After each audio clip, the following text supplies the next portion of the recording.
Ce qui est intéressant souvent, au niveau de la perception de la réalité, s'il y a un accident et on a 10 personnes qui assistent à l'accident et on leur demande leur témoignage, à votre avis, qu'est-ce qui se passe?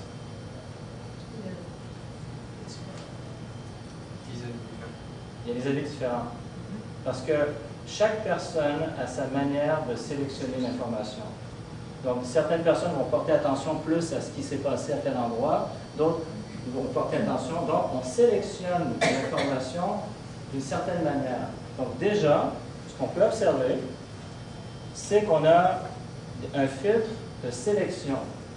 On sélectionne l'information qui nous semble la plus pertinente. Première étape. C'est un peu comme si on comparait à...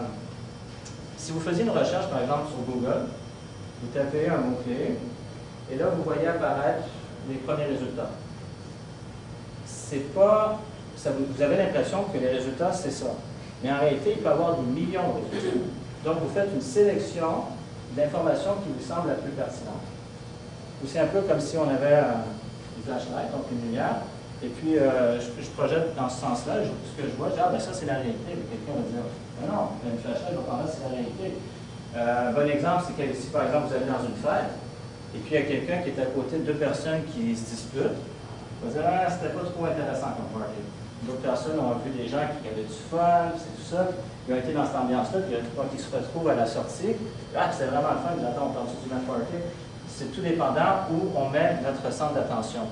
Et ça, au niveau de l'attention, ça peut changer complètement notre réalité à partir du moment où, justement, on va changer la manière dont on sélectionne, puisqu'on va voir un peu plus tard.